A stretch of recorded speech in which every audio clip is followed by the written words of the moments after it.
بسم الله الرحمن الرحيم، والصلاة والسلام على أشرف المرسلين. نرحب بكم إخوتي الكرام أخواتي الكريمات في النقطة الصحفية اليومية لوزارة الصحة والخاصة بجائحة كوفيد-19، والتي نقدم من خلالها الوضعية الوبائية خلال 24 ساعة الماضية. تم خلال 24 ساعة الماضية إجراء 4295 من الفحوص الجديدة، من ضمنها 3849 من الفحوص السريعة و446 من فحوص الحمض النووي والبسار. بالنسبة لهذه الفحوص تتوزع حسب الولايات على النحو التالي. بالنسبة للخانة الأولى شمالا تعني عدد الفحوص المتوقعة يوميا، أما التي تليها فالفحوص المجراة فعلا. تعتبر ولايتي نواكشوط الجنوبية ونواكشوط الشمالية هما الأقل كفاءة، يعني بلغوا أقل من 50% من نسبة الفحوص المتوقعة.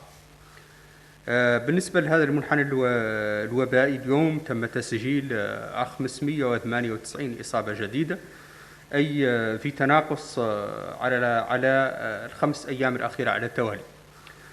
كذلك معامل الإيجابية في الفحوص في تناقص منذ 4 أيام أو 5 أيام بجانبيه، أي الإجمالي ومعامل الإيجابية عند فحوص المسافرين.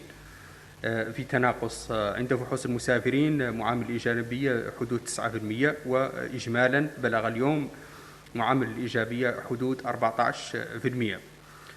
أما بالنسبة للحالات الجديدة حسب الولايات، فالولايات الأكثر تسجيل للحالات الجديدة هي ولاية غورغول متبوعة بالحوض الشرقي.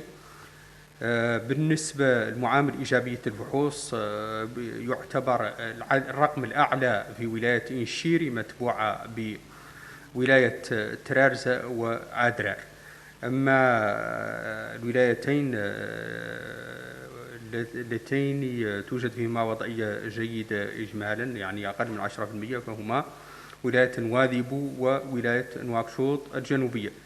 بالنسبة للحالات النشطة الرقم الأكثر هو في نواكشوط الغربية متبوعة بنواكشوط الجنوبية والشمالية. فيه عدد كبير من الحالات في ولاية النشطة في ولاية ترارزة. بالنسبة لحالات الحجز داخل المستشفيات، تم خلال 24 ساعة الماضية تسجيل 21 حالة حجز جديدة، من ضمنها 3 حرجة. تم خلال 24 ساعة الماضية تسجيل 5 وفيات، نسأل الله العلي القدير الرحمة والغفران للمتوفين. بالنسبة لحالات الخروج من المستشفى تم تسجيل 14 حالة خروج خلال 24 ساعة الماضية. بالنسبة لحالات إجمالا حالات الحجز، تم خلال 24 ساعة الماضية تسجيل 18 حالة حجز، من ضمنها ثلاثة حالات حرجة داخل العناية المركزة. اليوم العدد الإجمالي للمحجوزين يبلغ 84 على مستوى مختلف مستشفيات الوطن. بالنسبة للقدرة على الاستيعاب، الحمد لله ما زالت عندنا خالية 291 سرير داخل مختلف مستشفيات الوطن، سرير من الحالات الحجز العادية، و34 سرير في العناية المركزة، يعني هذه الأسرة ما زالت فارغة. بالنسبة لوضعية التلقيح، إجمالا خلال 24 ساعة الماضية تم تلقيح 1507 بجرعة أولى، 1462 بجرعة ثانية، و136 بجرعة ثالثة.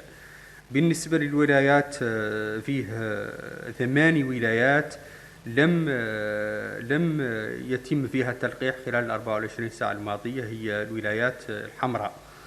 أما بالنسبة للملونة باللون الأصفر فالتلقيح يعتبر ضعيف، واللون الأزرق تلقيح جيد، يعني إجمالا على مستوى ولاية الحوض الشرقي، ولاية الحوض الغربي، ولاية قديماقة. إجمالا بالنسبة للشريحتين المستهدفتين بالتلقيح، يعني الأقل من 12 إلى 18 سنة، وأكثر من 18 سنة. بالنسبة للجرعة الأولى أقل 12 إلى 18 سنة 22%، وبالنسبة للجرعة الثانية والجرعة التكميلية يعتبر دائما 0%، لأن التلقيح بهذه الفئة بدأ مؤخرا. أما بالنسبة للأشخاص البالغين أكثر من 18 سنة فبلغ معدل الأشخاص الذين تلقوا جرعة أولى على الأقل واحدة على الأقل 58%، مكتملي التلقيح 43%، والأشخاص الذين تلقوا الجرعة التكميلية 0.9%، يعني العدد ما زال قليل جدا. شكرا جزيلا. Mesdames et messieurs, bienvenue dans le point de presse quotidien du ministère de la Santé pour vous présenter la situation épidémiologique. Durant les dernières 24 heures, 4295 tests ont été réalisés, dont 3849 TDR et 446 PCR. Pour les tests, la répartition des tests par région avec les tests attendus, les tests réalisés et les performances des tests, ça veut dire le pourcentage des tests réalisés par rapport à la cible. Nous avons aujourd'hui 2 régions qui sont en rouge, la région de Nouakchott Nord, à savoir la région de Nouakchott Nord et la région de Nouakchott Sud.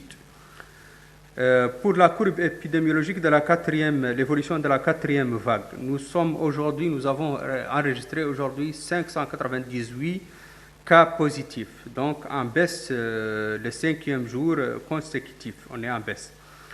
Pour les taux de positivité, l'évolution des taux de positivité, elle est aussi en baisse.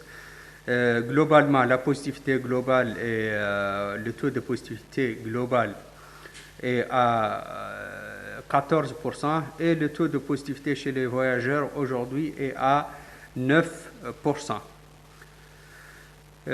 Pour l'évolution, pour les cas enregistrés par région, nous avons la région du Gorgol et la région de Hod Sharqi qui sont les régions les plus touchées en nombre absolu, en nombre de cas. Pour les taux de positivité, nous avons les régions les plus touchées qui ont les taux de positivité les plus élevés sont Inchiri, suivi de Trarza et Adrar. Les 2 régions qui ont le taux de positivité les moins élevés, ça veut dire la meilleure performance, sont de la région de Nouadhibou et la région de Nouakchott Sud. Pour les cas actifs aujourd'hui, le nombre le plus important des cas Covid actifs est à Nouakchott Ouest, suivi de 2 autres régions de Nouakchott. Et puis, il y a le Trarza, le Dakhlet Nouadhibou aussi. Pour la situation des hospitalisés, les nouvelles hospitalisations sont au nombre de 21, dont 3 hospitalisés graves. Durant les dernières 24 heures, 5 décès ont été enregistrés, rahmatullahi alayna wa alayhim, et 14 sorties d'hôpital. Pour le résumé de la situation de l'hospitalisation, au total, comme je l'avais déjà dit, 21 hospitalisés, dont 18 nouvelles hospitalisations, dont 18 légères et 3 graves. Au total, nous avons aujourd'hui 84 hospitalisés dans les différentes unités de prise en charge Covid. Pour nos capacités en lits disponibles, nous avons 291 lits disponibles dans l'hospitalisation conventionnelle et 34 lits disponibles dans les différentes réanimations du pays. Pour la vaccination par région, globalement, nous avons vacciné 1507 premières doses durant les dernières 24 heures, 1462 deuxième dose et 136 troisième dose. Donc, au total, 3105 vaccinés pour les dernières 24 heures. En rouge, nous avons 8 régions qui n'ont pas rapporté de vaccination durant les dernières 24 heures. Nous avons aussi en jaune 4 régions et les régions en vert, nous avons Hod Sharqi qui a rapporté 1139 vaccinés, suivi de de Guidimaka 979 et le Houd al-Gharbi 498. Pour les chiffres, les couvertures de vaccination pour les enfants de 12 à 18 ans, 22% de notre cible qui est de 684 433, 22% de la cible ont été vaccinés en première dose. Pour les personnes âgées de plus de 18 ans, dont la cible est de 2 218 432, 58% ont déjà reçu au moins une dose, 43% ont complété leur vaccination et 0,9% ont pris la dose de rappel. Je vous remercie.